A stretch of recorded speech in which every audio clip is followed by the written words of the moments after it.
Hi and good afternoon, everyone. Welcome to the Hall of Femme podcast by Femme Forte Uganda. My name is Samantha Agasha. With me today, I have two amazing ladies, and we are going to be having a conversation around Sexual Assault Awareness Month. And I will let them introduce themselves briefly. But ladies, welcome to the podcast. Thank you. I know that both of you are first time guests. So on this podcast, we do three things: we imagine, we create, and we teach. Okay. So we imagine better and brighter feminist futures, what they look like. And then we create a space for young women and girls to voice their opinions and to have conversations that contribute to wider conversations around the women's rights movement and the feminist movement, both in Uganda and globally. And then we also teach and then train these young girls how to teach their peers, all the things that they have learned along their feminist journeys. And yeah, so basically that's what Hall of Fame is. So I am so excited to have you to have this conversation, really, because it's timely. I think let's get into it. I will let my immediate neighbor introduce herself first.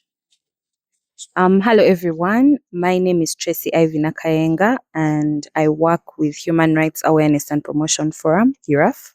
I am a feminist, I'm a human rights advocate, and yeah, I'm excited to be here. Thank you. Yeah. Hello everyone. It's exciting to be here in this month because it's an intriguing month. Kamagara Editah. I'm a feminist and I'm an advocate of the High Court. I work with Vista Foundation Uganda, and I'm so glad you invited us on that show. Okay, thank you, ladies. I guess we'll just get into it because there's a lot to talk about. But I guess let's start by grounding our conversation on why we are having it now. I know I mentioned in the introduction that April is Sexual Assault Awareness Month. So let's just try and unpack that a little bit. For the listeners or watchers, wherever you are catching this podcast from, Sexual Assault Awareness Month is basically a time where everybody that's advocates, that's survivors, that's loved ones of survivors, that's communities come together really to raise awareness around the topic that is sexual violence, to raise resources and pool talent and all these things, and really with the focus of that being how do we prevent sexual violence, how do we bring the numbers down, looking at what the global numbers are and what continental and eventually Uganda numbers are. So for our listeners and watchers, that is what basically Sexual Assault Awareness Month is about. The first question I think I would like to ask, so we can break it down for the people watching us, is what does sexual violence look like? What does it mean? What's in the word? Okay, thank you. So sexual violence, maybe let me first speak to sexual assault and then sexual harassment and the continuum that is sexual violence. Okay. So sexual violence refers to any violence or violent acts that happen, but that are mainly skewed towards a sexual manner. So this can be either assault or harassment. And when we are speaking about sexual assault or sexual harassment, we are speaking about any unwanted behavior of a sexual nature that occurs without explicit and informed consent. So that can be sexual assault. So this can be unwanted touches, it can be indecent assault, it can be rape, it can be attempted rape, it can be defilement, anything that happens without the other person's consent and that is unwanted. Then with sexual harassment, assault usually is action and harassment too is action, but with harassment it's unwanted behavior that makes someone feel uncomfortable. someone feel uncomfortable. So it could be those jokes, all of us who've engaged with border men in Kampala. You're just minding your business and walking, and someone says something inappropriate to you. They can't call you. It can be online. A woman posts a picture of herself, and then people are in the comment section and making all manner of inappropriate jokes. And the continuum has even changed now, especially with the advancement in technology. We have technology-assisted sexual violence, where you find that people are now prompting AIs, for instance, to undress women. I think there was a time on Twitter or X, when people were, a lady posts a photo and someone prompts and says, undress this woman, So that can be, though that is sexual harassment. So yeah, that's what I can say about it. Okay. So you mentioned something in your introduction that I think would be nice to shed a little bit of light on. You mentioned something on informed consent, and I thought we should talk about that because I feel like people like to act that it is this big, complicated word, which it is not. So I think it would be very important to, first of all, define what informed consent is so that people watching us can understand. Okay. So informed consent is I would break it down into the acronym FRIES, which if you've engaged in any conversations around consent, you know what FRIES stands for. So it is freely given, meaning that somebody is not coerced, someone is not threatened to be able to consent, which is basically agreement. Consent is agreement, right? Then reversible, that it can be taken back at any time, that I could consent to any sexual act on Monday and on Tuesday I change my mind, right? Or I can consent to it, and as we enter the room, I say, you know what? No. So it can be reversible. Then it has to be enthusiastic, meaning that someone actually wants to do whatever is intended to be done to them. So if you see someone hesitating, or they say yes, but it's like, it's not yes, it's not enthusiastic, then there's issues around consent. Then FRI, informed. Informed, I spoke about informed. Informed, someone has to know what exactly is going to be done to them, or what exactly is going to happen to them, right? And then it also has to be specific. So just because I've consented to a specific act doesn't mean that I've consented to all acts, right? So if I consent to a specific thing, it is not on you to then think that because I've said yes to this thing, I've said yes to everything, right? So at every stage, at every level, when the contracts that we agreed on at the beginning is going to change, the person then has to inform the other person. So that is what I can speak about consent. So if any of those things are missing, if it's not freely given, if it's not enthusiastic, if it's not informed, if it's not specific, then if the person does not have an opportunity to reverse their decision, then there are issues around violations are introduced. This is a good breakdown, and I think it brings me to the next question, which I think I will direct to an editor. It's not, I don't want to say it's specifically a question, but you've seen from what Tracy has introduced, people online are always talking about, oh, women are now complicated these days. You have to make them sign Simanya Sijui before they come to your house and da da da da da. And so I think she spoke to something that was very important, that even if I've agreed, I can change my mind. So because we remember we talked about like the jokes that normalize this kind of violence and things like that. How does that work? I don't know if you are able to, if you get what I was trying to. Okay. Yeah. I think we are going to look at it in a perspective of the current society we live in is in denial of what sexual assault, sexual violence, or harassment is. Yeah. They have normalized conversations of sexual assault towards women, and it has been for a long time supported in society, both culture-wise, with the patriarchy system we are living in. So if you on the level of what she has said online, and you look into the comment section, you're having people pull down someone's right to their body autonomy. Yeah. However, it's facilitated by the owners of the tech company because they're allowing anyone to use tech as they would wish without giving basis or fallback for those who are survivors or for those who may fall victim to these acts of these different people. So that goes back to how normal society sees sexual violence. It is a normal conversation, which should not be a normal conversation. It should be an everyday conversation, but showing awareness and trying to end it. However, they are perpetrating it like it's something or an achievement or an everyday brush of comedy, which is wrong. And that's why it's very important that we have a month that greatly focuses on it and then reminds society and the institutions at large, state, judicial bodies, the enforcement officers to wake up and do their job actually. Because we have some basically fair laws that may act, but we have those that may not act. And then also put on a pedestal these people who are perpetrators.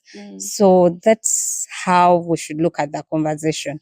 How normal should it be? It's an everyday conversation. It is something we should keep talking about every day. However, we should not joke or make the subject a center of a symbol of a joking subject to the patriarchal society. Yeah. Thank you, editor. So I think all the knowledge that was being shared excited me, and then I forgot because I'd initially planned, I'd written down to share with the people that are watching the recently released annual crime report from Uganda Police for 2025, just to sort of ground the conversation and to see what the prevalence is. And the report talks about 12,606 sex-related, I put that in quotes because that's how it's written, sex-related cases that were reported to Uganda Police. And of those, 10,654 were juvenile girls and 1,794 were adult women. Which is, if you add, my math is terrible, but if you add this up, this is almost like, it's almost, because this is 1,100 something. This is almost the total number of all the cases that were reported. I think it said only 98 of these total were men, so the rest were all women. And then of these cases, 12,606. So of those, only 5,844 went to court. And of those, only 790 secured convictions. So that's, if you do the math at home on your calculators, that gives you the amount of people that either, I think, had their cases dismissed, or they never made it to court, or even if they made it to court, they never got justice. So they just going about life despite having this big thing that was done to them. So I thought we'd have a conversation about what survivors should do first of all, and what kind of help exists both policy wise and then in the communities. So I think we can start with Tracy. Yeah. Okay. So going to speak to the available services or help to survivors of sexual violence. The first one, of course, is law enforcement. That sexual violence or sex-related crimes are actually crimes. And therefore the first space or the first space of help is actually law enforcement, that is police, and then you bring in the judiciary and prisons, and spaces like that are law enforcement agencies. The unfortunate bit is I think many of us Ugandans have lost hope in the formal justice systems. Yes. This is because of so many issues. When it comes to sex-related crimes, the trivialization that happens, for example, at police centers, that people don't, like editors say, people don't take this as a serious issue. And then, of course, secondly, the issue of evidence. That, for instance, when someone is violating you you're not pulling out a phone or a camera like, to record them and say, hey guys, this is evidence, right? And so because there's no evidence, even in the courts of law, it's really hard to prove because, you know, the justice system works with evidence. And then I used to think it's around misinformation of how to report sex crimes, because you find that many people who are violated, for instance, they tell you that if you've been raped, the very first place you should go to should be actually the police station, so that they can get your clothes. If there's any DNA on you, they can pick that, and that will serve as the evidence. But you find that for most people, when such a heinous act happens to them, they run home to maybe shower or to burn their clothes and things like that. So, you know, that is a bit difficult, but law enforcement, of course, is the first space. If you've been raped, if you've been defiled, if you've been violated in any sort, please go and report the case to police. And then secondly, I'll speak to maybe the mental health services that are available. And these are mainly provided, especially by non-government organizations, so CSOs, who provide mental health services to survivors of sexual violence. And many, especially women's rights organizations, have taken this up and added it into their programming around offering mental health support to survivors of violence. So that is also one of the instances. Then maybe back to policy. I'll speak to like teenage pregnancies. So the girls who, you know, have the unfortunate burden of carrying teenage pregnancies. There's policy and there's guidelines and initiatives to ensure that those girls are actually able to go back to school. I think those are the policies I'll speak to. Maybe also I'll speak to post-abortion care, that you find that some girls who have experienced sexual violence, end up trying to have abortions, which more often than not are unsafe. So there's post-abortion care that's available at different health centers, and those are the services that those survivors or people who have done unsuccessful abortions can actually access. Thank you. Over to you, Editah. Maybe to take you back a bit, when you read the numbers in the annual police report, there is something it really brings out very well. The systems are overwhelmed.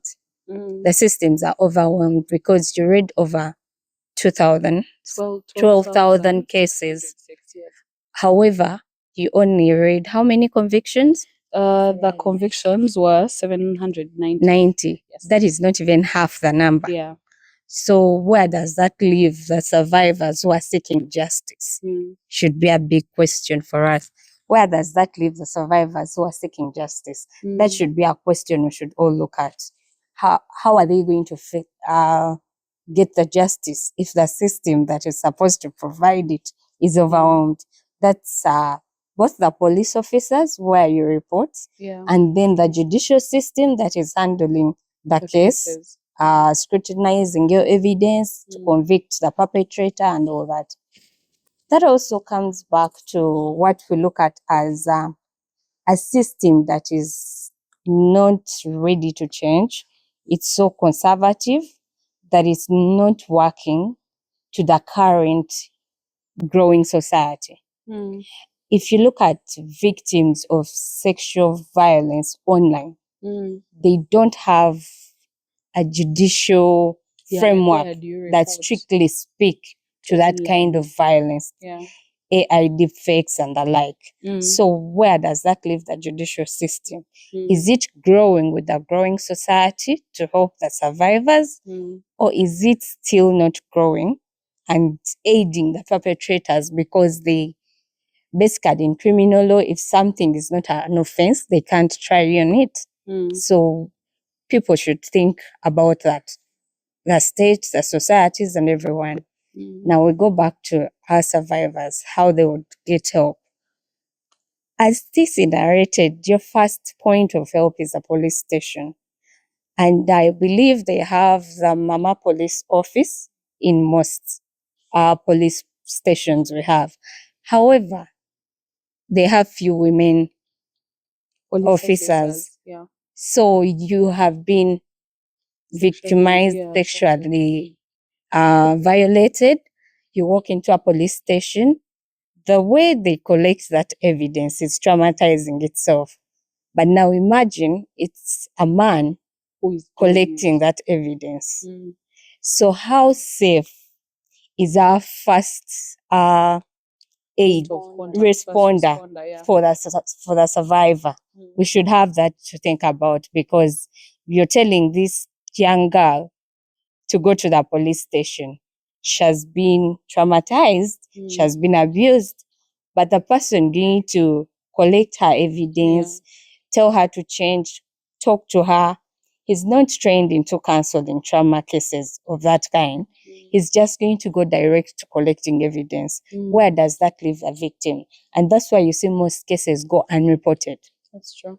So we have to think of that as a community, and as the policy makers also back in parliament sit and think through, and people who are very resources, government at large. How have you supported the enforcer, the police stations, to have a therapist on ground, to have someone who would first talk to the victim before you come to just collect evidence and make it all about, oh, this is the evidence we need for us to open a file. So we should revise those procedures, because most times they are not helping the survivors. They are actually victimizing them more. And that reduces response to justice at the end of the day. And then also the judicial system, as I said, it's overwhelmed, but also open court cases sometimes are very hideous to watch, because you relive that experience, you relive that trauma. So how best can we handle survivors in such an environment? Now we have survivors who have disabilities.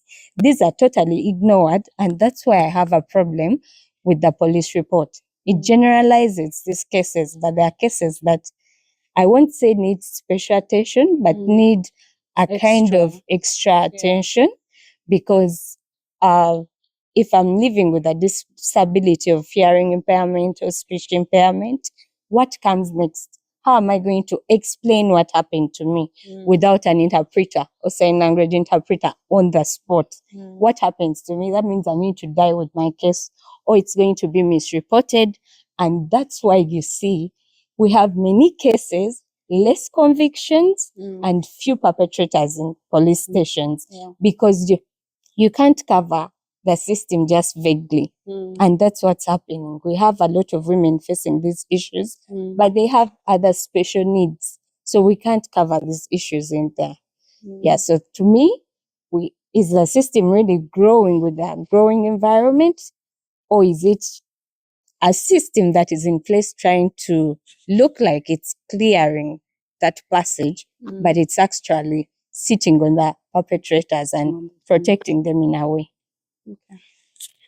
Oh wow, you've given us a lot to think about, but I think the thing that stood out or rang some bells was the question on whether the justice system is evolving at the same pace as the society. Because I ask myself that a lot, because the thing is, people look at technology assisted sexual violence and assume that it stays online. Like, so when you complain, people will just say, oh, like, then don't post your pictures here. Or like, oh, the take your photos to Instagram, or da, da, da, da. All these things. They assume that it just happens in that continuum and then it stays on there. And they forget that it carries sometimes onto the offline space. For example, I think there was a conversation on X where I think a number of girls were saying there was a gentleman, if he tries to like establish a relationship with you and then you refuse, then he makes it his life purpose to harass you on X. Like everything you post, he's there. Everything like misinformation, da, da, da, everything, just because you refuse his advances. So if you look at something like that and you assume that it only stays offline, but in some real cases, these people are actually taking their harassment offline, and this is translating into sexual violence. So if I can't report at the point of this person is always in my mentions harassing me and bringing information that's not right, and if I can't report at that stage, then by the time it escalates, like I could have, like this could have been prevented if I was able to report at that stage, so that this person is like, there's some form of justice, or like a cease and desist. I don't know what that language is. So I think that's something for us to think about, and for the policymakers to really munch on, and see where those gaps can be filled. And see where those gaps can be filled. So, do you have anything to No. say? Okay. So I think you also touched on what I was going to ask about next, which is, for us to have a conversation on how, power and patriarchy and the institutions kind of shape how people understand violence, and how, like, the believability of who the victims are, and how, like, violence is dismissed. So yeah, let's try and unpack that. I know you touched on it a little bit, especially with the institutions, but that's okay. Okay. Yeah. Maybe in speaking about patriarchy and sexual violence, Mm. I want to mention that sexual violence is not about sex.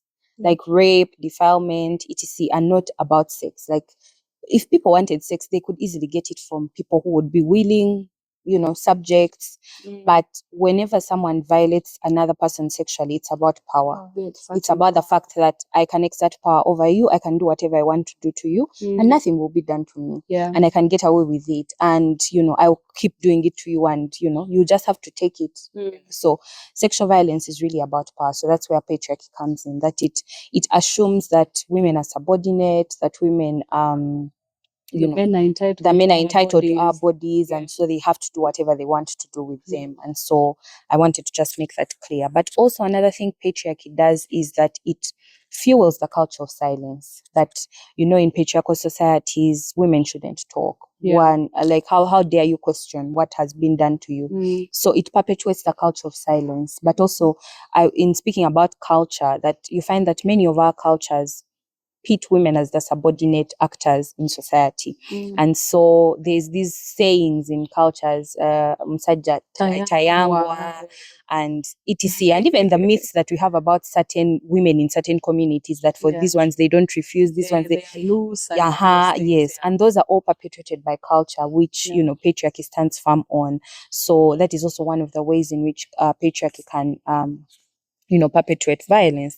But also victim blaming, things like blaming someone for their dress code. Oh, she was in a short dress, so she wanted it. Or she was in a bikini, so definitely she was calling for attention from men. Things like, there's this whole saying where, if a girl goes to visit a guy, somehow it is assumed that it means she has consented to sex. And, so those things and those utterances are all fueled by patriarchy, of thinking that, why can't girls and boys actually have, normal healthy friendships, right? That don't evolve. Yes. Why isn't it assumed that women have agency over their bodies? There's this, even in speaking about victim blaming, for instance, sex workers, I'll speak to sex workers and how, when they go to police stations, for example, to report sexual abuse, police officers are like, but that's your job. That's what you be doing. So if this, how dare you claim that this man then raped you, and that goes back to autonomy of women's bodies, that it's like, your body is just a shell and everyone can use it the way they want. You cannot speak about your body. You cannot say no. You cannot say yes. And even, this whole culture around slut shaming, that for you slept with so many men, so definitely you cannot claim that you've been raped, right? So all those, I think, are really harmful and are definitely perpetuated by patriarchy. You've seen where women are harassed by their bosses or people in higher hierarchy, and they can't report to the HR, because who is cutting your paycheck at the end of the day? Yeah. So, and people always tell us that HR is not your friend. Exactly. So before you even go to the HR is also answerable to the executive director of that organization or body where you're working. So if they are your abusers. So the system has created an environment where the survivors have less options of help. Yet the perpetrators have a whole added advantage of the structure building of the system. And it's something people don't want to do away with. They're still holding on to. So what happens thereafter? You don't want to quit your job. You need it. You need the money. You have no one else to tell. If you're to tell, you're going to be told, accept he's your boss. That's your boss, yeah. You know, most people are going to say, why are you hesitating? That's your boss. Accept. So where does that leave the survivor? Someone facing the harassment. And that's where mental health comes in, because she'll be depressed, she'll be stressed, she needs that job, but she's not happy at that job, and she has no way to get help. The civil society that are helping people in these cases, and they have really played a big role to fill in what government can't fill in currently. And I think people should have a normal conversation every day, saying, if you ever face this situation, there are people who can help you. Just start small. You can start by going to therapy. You can eventually open up, you can eventually come up with a solution. So if we accept that once you face a problem, you need to get help, because most survivors don't think they need to get help. And that's something we need to implant or create awareness on. Everyone deserves to be helped, and you deserve the help. You are actually entitled to help. So once we normalize that, then I think survivors will come out more. Thank you. I just wanted to also speak about, in speaking about patriarchy, the issues of money and class. That you find that poverty, it forces victims to stay in abusive environments. We were speaking earlier about the fact that what happens if the person abusing you is your boss? What happens if the person abusing you is your dad? What happens if the person abusing you is your husband and he's the breadwinner, right? So you find that because many women don't control money, many women are not in income generating spaces, or they don't have economic autonomy, that they find themselves continuing to stay in those abusive relationships because actually they have nowhere to go.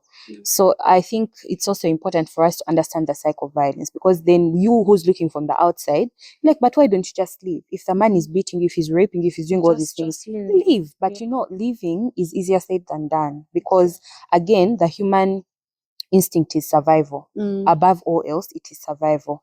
And I also wanted to speak to another thing patriarchy does is it trivializes sexual violence. I think Editah hinted upon it, that women are somehow supposed to be grateful for any attention from men, wanted and unwanted, right?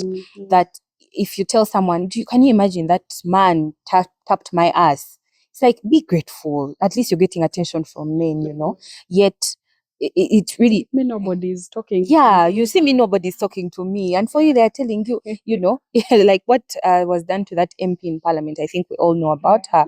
They just told her, be grateful. You see other older women like you are not even being talked to by anyone, but this guy is young, he's handsome, he's saying all these things to you. And I was in that court session when, you know, the hearing for her case came up, and I just couldn't believe the things that people were saying, right? And then also in speaking about patriarchy, that you see patriarchy makes women enemies of each other. And, you know, studies show, or, you know, there's been a lot of literature around the fact that women actually uphold patriarchy. Yes. And you find that there are some women who shelter abusers, who make excuses for abusers. And there's this whole thing of believe survivors until it's someone that you know. So some women are like, if XYZ is the one who raped the girl, lynch him. But if it's your friend who has done it, if it's your brother, are you willing to also take that same stance? So you find that sometimes also us who are the ones who are upholding the patriarchy are the ones perpetuating violence. That you know, it's you're on every survivor's side until it's someone that you know. So you don't keep the same energy for every, you know, survivor, that you keep sheltering these known abusers. So I think that's also something I wanted to speak about. Thank you. Okay, thank you. As we attempt to wrap up, I don't know if you ladies have seen the CNN report that talked about, I forget whether it's 62 or 82 million men that visited an online rep academy in Feb. Is it 62 or 82? I forget the numbers, but if you look online, the story has been making rounds, and there's a platform which I will not share, where men, a lot of them married, go on there to give each other advice on how to sexually violate their wives while they are asleep. So there's like a couple of screenshots on them, like someone would be like, oh, may I use this? And then they put like a dosage of how, what's the word, like the drugs they're using to knock them out. And then they're filming, like doing, they call it the eye test, where like you open to see if she's actually awake. And all these things are on a free platform that was visited by that million men. And so in having this conversation, I thought it was timely for us to, have a conversation about that. Because I bring this up because you mentioned what happens if your abuser is a man. Sorry, is your husband. And if you take time to read through that story, there's a number of survivors talking about when they actually figured it out and how their world shattered, because this is your husband. Some of them have children together, and like what was heartbreaking was, that there was a man saying, you aim to do this in this number of doses because you're thinking long term. I was like, why? Yeah, like you're thinking about you should be thinking about doing this long term. So like just a little bit of this dose so that it's a long term thing. So I thought that was really something that we needed to shed a light on. This is a very, very interesting conversation now, especially like earlier I spoke about technology assisted sexual violence. And we are finding that more and more, especially with the red pill movement and all these hateful men online, it has created a space for them to wander, incels, exactly, to wander and enjoy themselves, right? And the Andrew Tates of this world and the very many other traditional quote unquote men are existing on these online spaces and continuing to perpetuate violence. What you've shared has reminded me of the story of that lady in France. I forget her name. Is it Penny Forte? I don't know what the pronunciation is. Forget her name, but we know that lady in France, Giselle, yes, whose husband had been raping her for years. Yeah. Years and inviting strangers to do the same and filming. And this is her husband. And when they brought her before court, she first, he was in denial, like, no, it can't be.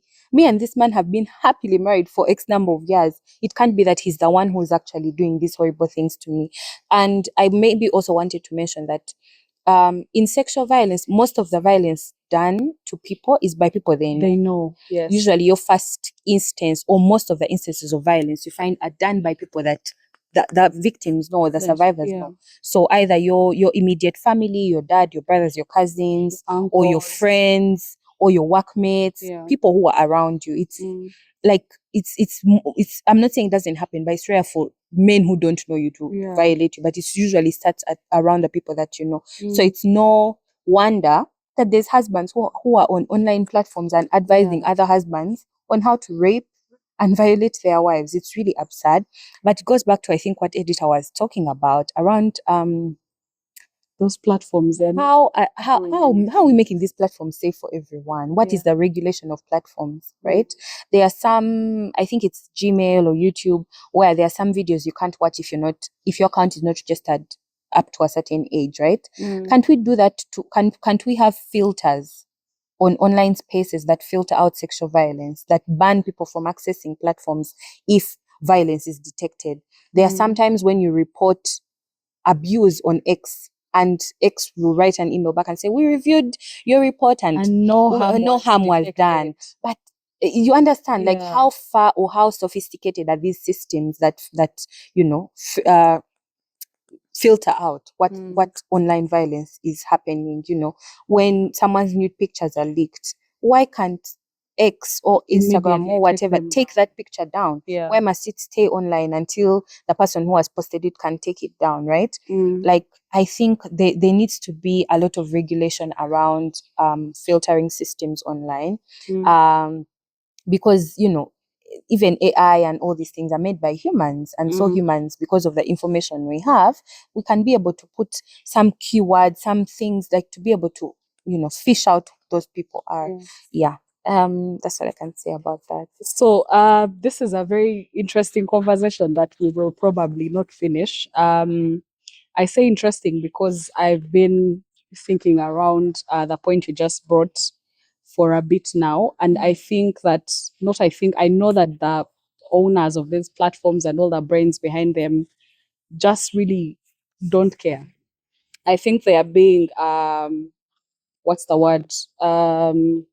Lazy with our lives, or obvious. Oh, the word is that they are capitalists. So it's about. So if you're telling me I can make a site where 82 million men are going to visit in 1 month, I'm making bank. So I don't care whether some woman in Uganda, like her husband, is going to. Yeah. So they just don't care about what that happens. And then also in these rooms, it's like, I'll give an example. If the three of us try to plan a program for that caters to a woman in Karamoja and she's not here, can you imagine the rubbish would come up with? Like, would come up with generic things and say, oh, like she needs what beads, like would just come, because we don't have her lived experiences. So if they are crafting these platforms and they say grok, and there's no feminist in the room to say, have you guys thought that if you launch this AI, someone might use it to undress women?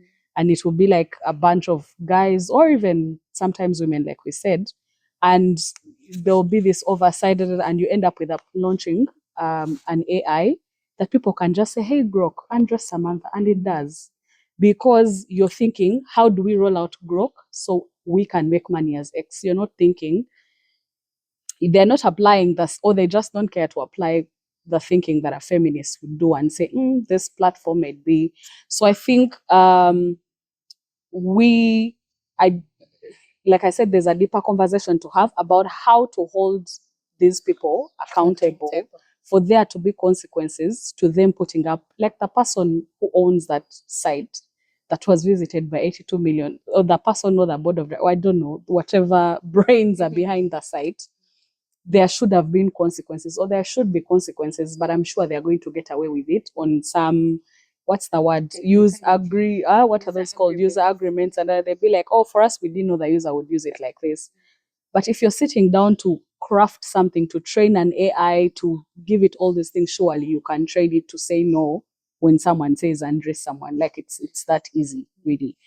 So yeah, but like I said, this is a long conversation that we shall maybe come back another time. So parting shots, what do you think are truly survivor-centered, what do you think the survivor-centered responses look like?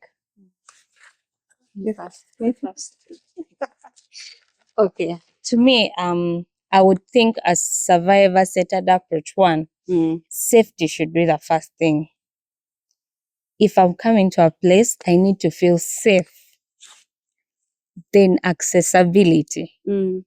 We have few health centers in our rural settings, and then they're a bit further away from the people, from the community. Yeah. So imagine you're not supposed to undress, you're not supposed to take a bath. How are you moving from where? Let me say it's home. Or transport, yeah. How do you get out of the home? Set yourself to the police station, have yourself taken to the healthcare facility, because most police posts may not have a doctor on ground immediately. So they will take you maybe to a facility. But all through that period, you're moving within people you're not comfortable with, and you're exposed. So safety should be very important, and accessibility should be at the forefront for victims to get justice.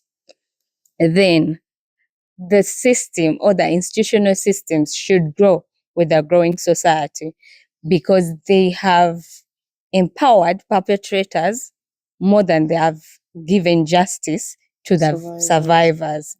So they should grow with the society. If the law is evolving, they should evolve as well, because the idea of DNA testing, how advanced are our DNA testing machines? Because I can take a shower and they can still get a DNA of me if I had sexual intercourse with a person. Then for issues like harassment, it might be a touch, it might be forced into any sexual act but not penetrated. You would not need DNA, but I would need to report. So how are we collecting that evidence? Are you going to ask me, did you take a picture? At that time, I was maybe fighting the perpetrator of me. Or you just didn't think So about it. why would because I think of violence is taking a being done picture? to you. Yeah. And then community centered approaches. Communities should be aware that violence is violence in all forms. You don't see someone being harassed and you're taking a TikTok. Taking a picture. And then you're sharing that TikTok. And then police are asking me for evidence, but they can't even get you to say you violated my right because you shared me on TikTok without my knowledge, without my consent. In all this, we should learn that consent is very important, but also police should, or I'm insisting on police because it's the first point of contact. Point of contact after you've faced a violation. Police is a community force, so they should improve it. How best it can collect evidence, how best it can handle survivors. They should have therapists on ground. They should have sign language interpreters on ground. They should have extra support personnel for people who have extra needs or unique needs. Because not all survivors are the same. And not all sexual violence cases are the same. And not all of them should be treated the same way. That is something we should all learn. And that's the only way we can best approach sexual violence issues. And then lastly, also around victim blaming, that there is no one who calls sexual violence to themselves, right? No one is standing on the street somewhere or online and saying, come guys, come and violate me, right? There's this whole thing of what was she wearing? If she was in a miniskirt, it means she called it. But we've seen kids and women getting harassed wearing hijabs. Yeah. Right? So it's not about how someone dresses. Babies who can't even talk, who don't even have breasts or any other sexual parts being violated. So we should also take very, very keen consideration around victim blaming, right? There is no one who calls violence to themselves. No one wants violence to be done to them, right? So that is also something that's important. Thank you. Thank you. Thank you. That's a good note to wrap this discussion, I think.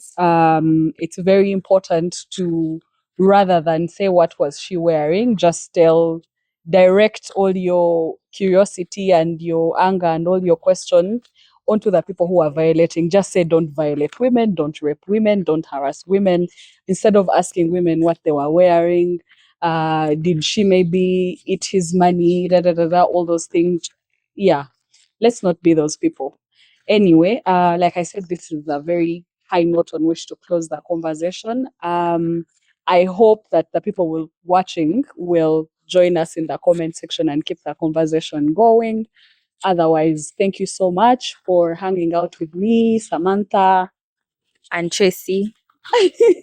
An editor in the Hall of Fame. And if you're looking for a related podcast, we did one under 16 days of activism around online violence. So I think if you just go to our YouTube channel, you'll be able to see it. It's called, I think, Unpacking Violence Against Women. It has some of the conversation we touched on in regards to take assisted sexual violence. So if you're looking for more information there, I think that's an episode you can watch. Otherwise, thank you for hanging out with us, and bye-bye.